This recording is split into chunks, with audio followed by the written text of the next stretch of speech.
அன்புள்ள விவி மீடியா நேயர்களே, இன்னைக்கு நாம பார்க்க போறது தேசிய திரைப்பட விருதுகள் பற்றி. தேசிய திரைப்பட விருதுகள் ஒவ்வொரு ஆண்டும் மத்திய அரசால் வழங்கப்பட்டு வருகின்றன. அதன்படி 2022ஆம் ஆண்டுக்கான 70வது தேசிய திரைப்பட விருதுகள் மத்திய தகவல் மற்றும் ஒலிபரப்புத்துறை அமைச்சகத்தால் 16ஆம் தேதி ஆகஸ்ட் அன்று அறிவிக்கப்பட்டது. இந்திய அளவில் சிறந்த நடிகருக்கான விருது காந்தாரா படத்தில் நடித்த ரிஷப் ஷெட்டிக்கு அறிவிக்கப்பட்டுள்ளது. இந்த படத்தை அவர் இயக்கி நடித்திருக்கிறார். சிறந்த படமாக ஆட்டம் என்ற மலையாள படமும் சிறந்த பொழுதுபோக்கு படமாக காந்தாராவும் தேர்வு செய்யப்பட்டுள்ளன.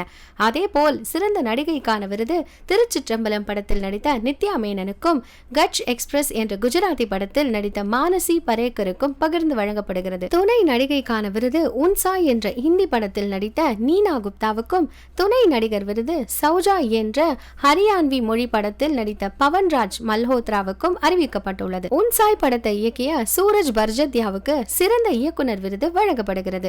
மணிரத்னம் இயக்கிய பொன்னியின் செல்வன் 1 படம் 4 விருதுகளை பெற்றுள்ளது.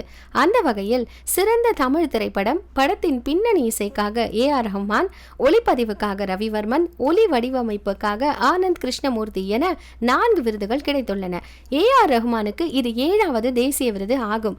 தேசிய விருதுகளை அதிகம் வென்ற இசையமைப்பாளர் என்ற பெருமையை அவர் பெற்றுள்ளார். சிறந்த இசையமைப்பாளர் பாடல்கள் விருதை பிரம்மாஸ்திரா படத்துக்காக பிரீத்தம் பெற்றுள்ளார்.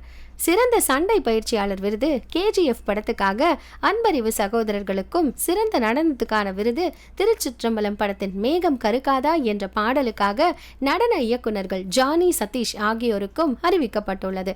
பின்னணி பாடகிக்கான விருது மலையாளத்தில் வெளியான சவுதி வெள்ளக்கா படத்துக்காக பாம்பே ஜெய்ஸ்ரீக்கும், சிறந்த பாடகருக்கான விருது பிரம்மாஸ்திரா என்ற ஹிந்தி படத்தில் பாடிய அர்ஜித் சிங்குக்கும் அறிவிக்கப்பட்டுள்ளது. சிறந்த திரைக்கதைக்கான விருது ஆட்டம் என்ற மலையாள படத்துக்காக ஆனந்த் எகார்ஷிக்கு வழங்கப்படுகிறது. சிறந்த குழந்தை நட்சத்திரம் விருது மாளிகப்புரம் என்ற மலையாள படத்தில் நடித்த ஸ்ரீபத்துக்கு அறிவிக்கப்பட்டுள்ளது. அதேபோல் இந்தியில் சிறந்த படமாக குல்மோகர், மலையாளத்தில் சிறந்த படமாக சவுதி வெள்ளக்கா, தெலுங்கில் சிறந்த படமாக கார்த்திகேயா 2, கன்னடத்தில் சிறந்த படமாக KGF 2 ஆகிய படங்களுக்கு விருதுகள் அறிவிக்கப்பட்டுள்ளன. தேசிய விருது அறிவிக்கப்பட்டவர்களுக்கு திரையுலகினர் வாழ்த்துக்களை தெரிவித்துள்ளனர். தனுஷ் வாழ்த்து. நடிகர் தனுஷ் வெளியிட்டுள்ள பதிவில், திருச்சிற்றம்பலம் படத்தில் சோபனாவாக நடித்த நித்யா மேனன் தேசிய விருதை வென்றது எனக்கு தனிப்பட்ட வெற்றி. ஜானி சதீஷ் மாஸ்டர்களுக்கும் வாழ்த்துக்கள். திருச்சிற்றம்பலம் குழுவுக்கு இது ஒரு சிறந்த நாள் என்று அவர் தெரிவித்துள்ளார்.